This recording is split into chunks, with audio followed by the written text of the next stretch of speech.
So what's going on, guys? This is the first of a new series, the first on my new channel, Boxing with Jay, episode 1. We're going to talk about everything that's going on in the world of boxing, all the main news, all the upcoming fights, fight previews, post-fight reactions, and hopefully we can get this channel started and growing.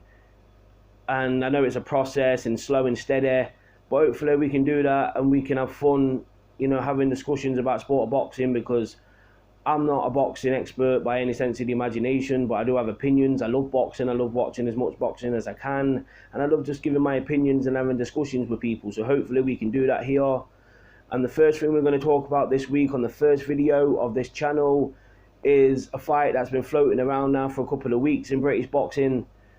The rumours have been going wild. Apparently it's very close. Chris Eubank Jr. versus Benn. They're going to ignite a rivalry their fathers created 30 years ago. One of the biggest rivalries in British boxing history. Benn, Chris Eubank Jr.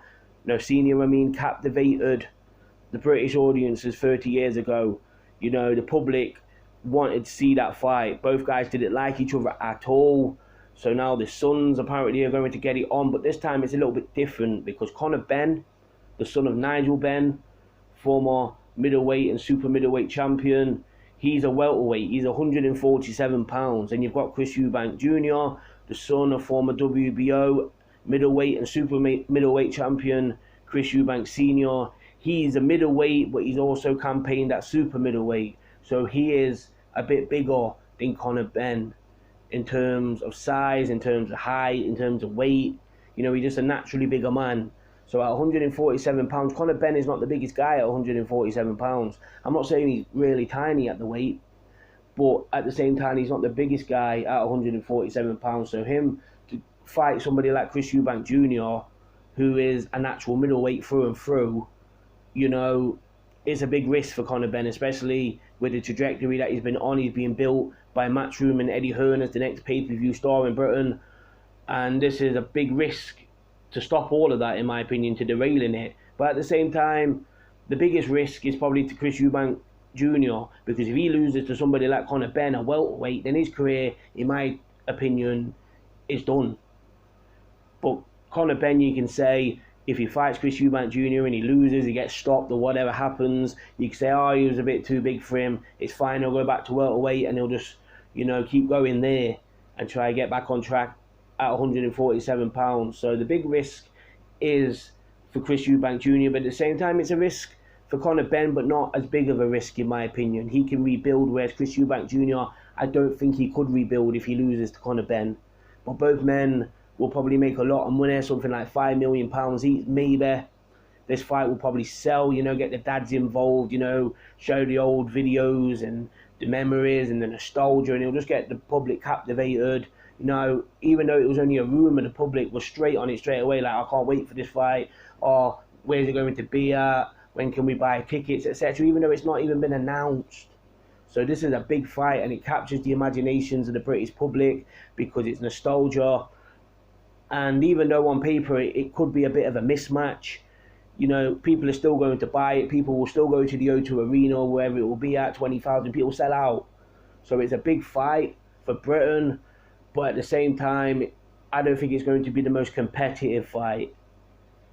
But at the end of the day, like I said, Benn could rebuild his career, even with a loss here to Chris Eubank Jr., and still make a lot of money and get this legacy fight out the way. A fight that a lot of people thought we wouldn't see for a long time or at all. So, big props to both guys for taking this fight, if it does happen. Apparently, it's been agreed at a weight of 156 pounds. Chris Eubank Jr. is very lean at 160 pounds. So if he cuts down to 156, I wonder what he's going to rehydrate back to, because he's going to be very big, in my opinion, because I think he's going to have to rehydrate quite a bit to get his fighting strength back for the night. And I don't think Benn wants him to rehydrate too much, because he might be a bit too big on the night. Because that's the problem. They can cut down to 156, 7 pounds. Benn probably ain't got a problem with that, but it's the rehydration afterwards when they get in the ring, when they put on the 15, 20 pounds or whatever, and they just come in a lot more fuller, a lot more thicker, and they're at full strength. So Conor Benn's probably thinking, I can't let this guy have too much of an edge in that department. So apparently, that was a bit of a problem, but apparently the fight is very close to being announced now. And I'll watch the fight, obviously. We're all going to watch the fight.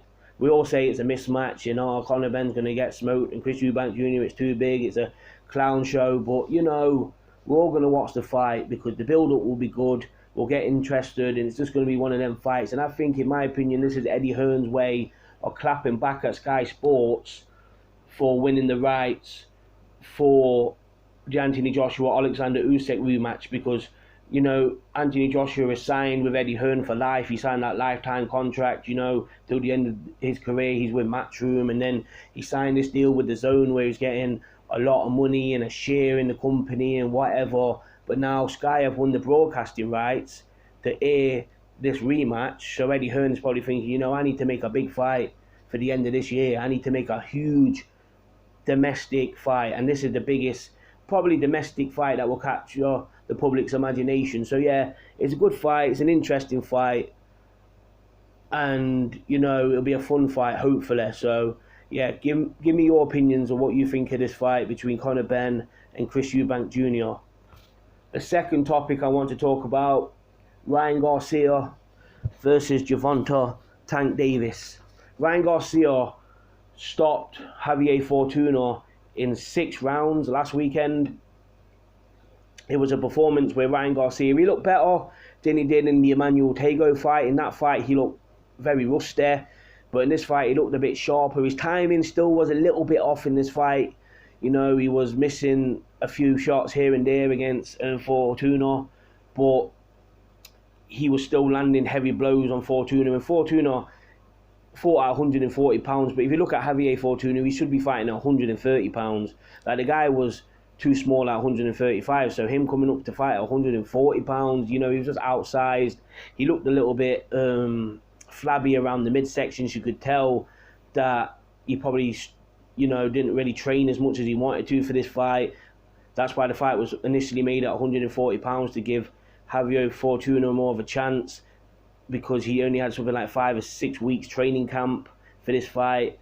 So Ryan Garcia did what he had to do with the level of the opponent he was facing that night. And, he dropped him 3 times, twice with a body shot, and then he dropped him finally, and the fight was stopped.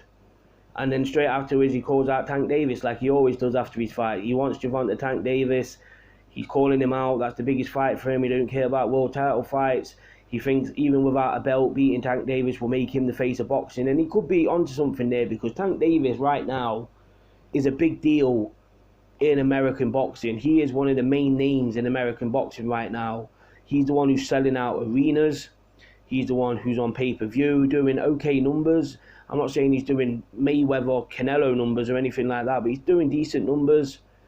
And, he gets attention, Tank Davis. He gets stars turn up to his fights. Stars tweet about him on Twitter and stuff like that. Tank Davis is a guy people watch. So if Ryan Garcia gets that fight and he somehow beats Tank Davis, then it will do a lot for him and his profile and his legacy. And I think it's a very interesting fight. Tank Davis versus Ryan Garcia. You've got Ryan Garcia, he's a guy who likes to throw in combinations. He's a guy who's very hook heavy. He's a lot taller than Gervonta Davis. He's longer. You know what I mean? He's got them sharp, hooks and uppercuts and stuff like that. Where you got Tank Davis, who's more of a counter puncher, a classic counter puncher.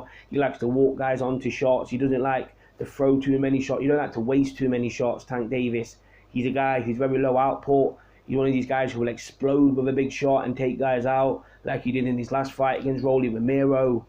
So it's a fight where the styles could blend. You've got the guy in Garcia who's a lot more aggressive, and you've got Tank who's a lot more explosive. He's a lot more patient. And obviously the size difference, Ryan Garcia is 5'11". Tank Davis is something like 5'6". So that's a 5-inch height advantage for Ryan Garcia. He's a lot longer as well, so they're attributes he could use. But you got Tank Davis, who's very quick, very sharp, got a good boxing brain, hits very hard, probably one of the hardest punchers at lightweight, if not the hardest puncher at lightweight right now, and one of the hardest punchers in boxing pound for pound, in my opinion. But Ryan Garcia, he hits hard as well. You know, he's not hitting you with feather dusters. He's hitting you with shots, and they're sharp and they're powerful. Like, look at the shots he dropped Fortuna with. He felt them shots. They were shots that discombobulated him in the fight, Javier Fortuna. So, you know, it's a very interesting fight. It's not a foregone conclusion. I see people online saying, oh, Tank's going to blow him out in 2 or 3 rounds. Ryan ain't about this life, etc., etc. But Ryan Garcia, just like Tank Davis, has been boxing since he was 6, 7 years old. Had something like 250 amateur fights. Only lost something like 15 fights or something like that, 250. You know, this guy is very decorated in terms of his amateur career. Yeah, he never won any Olympic medals or anything like that, but just like Tank Davis, he had a lot of fights, and he's a guy who's heavily backed by his promotional outfit, just like Tank Davis is backed by Leonard Ellerbe, Showtime, and Mayweather Promotions. So this is a fight I think could be made if all parties put their egos aside. Obviously, you've got Mayweather in Tank's corner, you've got De La Hoya in Garcia's corner, and, you know, the back and forth between them over the years, there's a lot of ego. You know, Garcia saying he wants to fight at 140 pounds, and then Mayweather saying they can make the fight at the end of the year if Garcia comes down to 135 pounds. And Garcia, fair play to him, has said, you know what, anyway, I'll come down to 135 pounds, whatever. So he's calling their bluff here, Ryan Garcia, and we'll see now if they throw any other hurdle in the way, because they could do that, Mayweather Promotions. Like, they could say, oh, come down to 135 pounds, and then they'll go, and then Garcia will go, yeah, okay, 135 pounds it is, and then they'll go, oh no, but we want to do this, and we want this amount of money, and we want it here, you know. Mayweather Promotions, they like to do that. They like to get everything on their side. Floyd Mayweather did that in his own career, and he seems to be doing it in Tank's career as well, where Tank is the A side, and Tank gets everything he wants, you know, where the fight is, the gloves, the entrances, the purse, etc. So hopefully this fight can be made if egos can be put aside, and I just want to see the best fight the best. I want to see these guys at 135 pounds fight each other. I want to see the likes of Shakur Stevenson coming up from 130 pounds. He's still fighting at 130 pounds right now. He's the unified champion. He's got a defense in September against Robson Conceição, a guy who, come on, we all know, beat Oscar Valdez, who Shakur Stevenson went on to beat to unify the division. So this is a very good fight. Conceição, an Olympic gold medalist, Shakur, an Olympic silver medalist, but a guy with a fantastic boxing brain who could end up being the best out of them all. Shakur, Devin, Garcia, Tank, Lopez, you know, this guy could be the best out of them all, and he's not even at their weight yet, but eventually he is going to come up, and hopefully these guys meet, because these are all styles of fights that are very special to watch, in my opinion. That will be special to watch, and I think it is the future of boxing. These guys, you know, getting in the ring with each other is the future of American boxing in terms of pay-per-view. These guys stepping up, starting rivalries, and the best fighting the best. But if these guys stick to fighting B, C level fighters and just calling each other out without any substance to it, then the fans are just going to get bored, because that's what they are right now. They're bored of the talk. They just want to see guys fight. They want to see the best fight the best. These guys are young. They're all in their early 20s. Well, Tank's 27, but most of them are in their early 20s, so there's plenty of time. But why not strike while the iron's hot, while you're young and you're fresh and you're a champion, etc., etc.? Why wait till you're in your 30s and you've seen better days and you could have been better 5-6 years ago? Why not take the fight now? You know, like Sugar Ray Leonard and Tommy Hearns did when Tommy Hearns was 21 years old and Sugar Ray Leonard was 23 years old. They fought. You know what I mean? The best fight the best. When Duran fought Leonard when Leonard was 22 years old. You know what I mean? The best fought the best when they were young, in their prime and hungry. And this is what these guys should be doing. So yeah, hopefully we get to see these fights sooner rather than later. Just let me know in the comment section, the discussion, and we'll just have a discussion about these fights, about these topics I spoke about today. This is only the first episode, so, you know, not a very long video. I'm just getting my thoughts out there today about these couple of topics that I spoke about. Comment below in the comment section about what your opinion